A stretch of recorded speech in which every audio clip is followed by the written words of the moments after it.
Asa ngunyan po, nagpuon po ining kasibutan mga December 22. Ini po routine ini, every year nangyayari. Ang kasibutan po sa Christmas, 22 na po yan. Si kasibutan sa New Year, 29. Kan 22 po, nag-double shift na kami. Ang trabaan sa mga personnel, na po kami ning bakasyon. Ngunyan pong aga nga ni, dapat ang naka-duty 7 lang, pero pigpadagdagan po yun sa mga dating daiman naka-off, pinalaog mo po. Naka-focus po kita ngunyan sa pag-maintain na ng order. Ang katotohanan po, sabi kayo, blockbuster na po ang tao. Ang paratinda, blockbuster naman. Ang naging iso sa tuya mo niyan, ang agihan po, naagihan, period na. Ini po pakiulay mi, ini nga ang trabaho niya kang sa mga gwardiya, ma-maintain na lang itong agihan. Agihan po kan publiko, kan nagbabakal, pati po si agihan mga bihikulo, nagkapatabang po kami sa PSO, sa indamang pong concern niyan.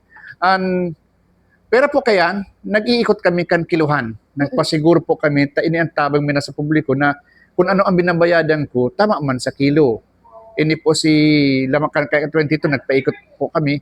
May team kami kayan, pero po katong gwardiya na nag-iikot para sa mag-maintain ng prison order, igo po kaming inspectors, saka collectors, nag-check po kang gabos na kiluhan. Ang katotohanan po, kasugma, mga alas 5 hapon, alas 6, total po naka-register kami 149 na kiluhan. Si mga dahil po ni-registered, mina-check mi si... Pag na-registered po yan, ang gusto sabihin, tama si calibration. Sisilyuhan po yan, tapos mabayad po sila kan si maninigong bayad para sa registration. May nadako po kaming nagkakapira. May 5, may 9, 14 kiluhan na may daya. Automatic po yan, confiscated po yan. May confiscar man kaming 4 na plastic. Ang plastic po, pirmi na po yan sala ang kilo kayan. Kaya pakiuli mo sa publiko, pag nahiling po nagkilo ka, nagbakal ka ng prutas, o anong bagay na kinikilo, na pag ginamit po plastic, sigurado po may diferensya, lugi ka mo dyan.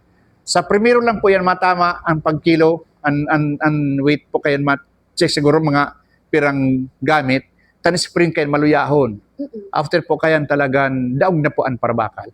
Kaya automatic po kami kayan, ako po personal, nagkuha ka to nagitindang nagagamit ng plastic, pero previous days may nakuha kaming tulo.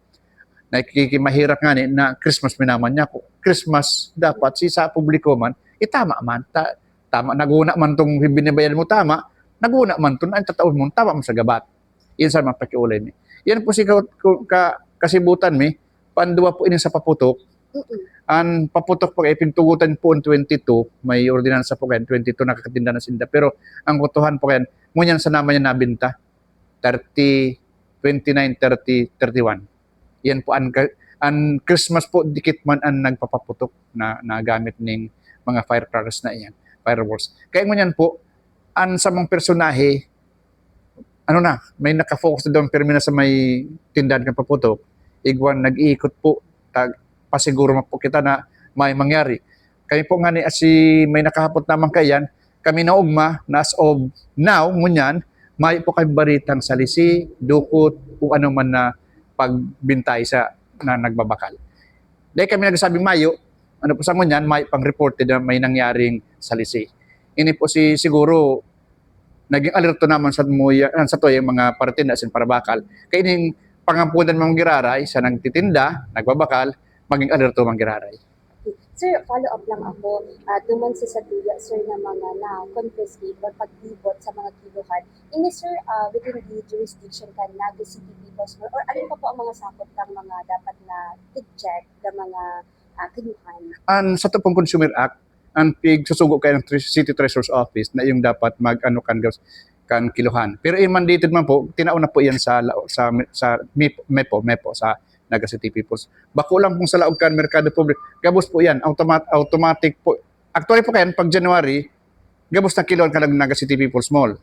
Pag February po kayan, Marso, luwas kang Naga City Peoples Mall. Gabos po yan na barangay, iikutan po yan, pigit sa kang kiloan. Twice a year po yan, January, February, pag July naman otro. Alright. So, sir, sa tuya po mga firecracker vendor, kumbaga, may talaan lang na oras sa 31 oras po. Mayo naman po, hanggang may, ang katuan kayo, mga alas 10 garos, maybe marayo naman yan. Mabenta po yan Sa ngunyan po nga ni nagbebenta na sindang ngunyan, may ano naan, may ruso na kan tao duman sa lugar. Ano mi lang pakiuli mo sa nga si pasiguro ta bako po ning ordinaryong pigtitinda ano po. May risk po ini. May risk sa inda, may risk sa muya, sa party, may takot anong mangyari. Segundo lang po ni po yung mangyari. Kaya pasiguro kasi requirement po tubig, requirement na baybay, yaon, may personay po ang BFP, may personay ang PNP, may personay ang market. Alright. Sir, last question ko po. CCTV cameras, gapis po ba naka-activate po in lakas? Igwa po kami mga diferensya, pero may 20 city, garo pa kami, o lampas pang 30 aktibong cameras. Kung mahiling mo po naman sa mo yung control room, duman, talagang ang mahiling mo tao sa kapaninda, paano ang lugar ng mga paninda. At ito naka-monitor po kami, ito kung ano man ang mangyari, madaling ma-check duman sa gwardiya. Okay, sir. Siguro pinsahin nga to na lang sa satuya pong mga usually ang shopping rush at siya na alas 5, igwa pa po yan. Ikaw po, ang pag-iulay mo pero aldaw na kung pwede 29 magbakal na, magsaod na, ngunyan. Pero ang katuan, ako po kung magsaod po sa naman ngunyan, kada kami siwot, inipuan sa tuya man na, kung may oras kaya, siyempre, kung may oras kita, damang kita mabakal. Ngunyan, ang pakiuli na lang, ara-ara bagan pasensya. Talagang masakit ang paglakaw na. Ang pagsakay, masakit na. Kung makakommute ka, masakit naman. Kung madara ka pang bihikulo, masakit man. Ang pakiuli, kung pwede nga, dahil namang darang bihikulo sa loob ng kasentruhan, tamayo ka man po mapaparkingan. Ang pakiuli mo ito, lawigan ang pasensya po.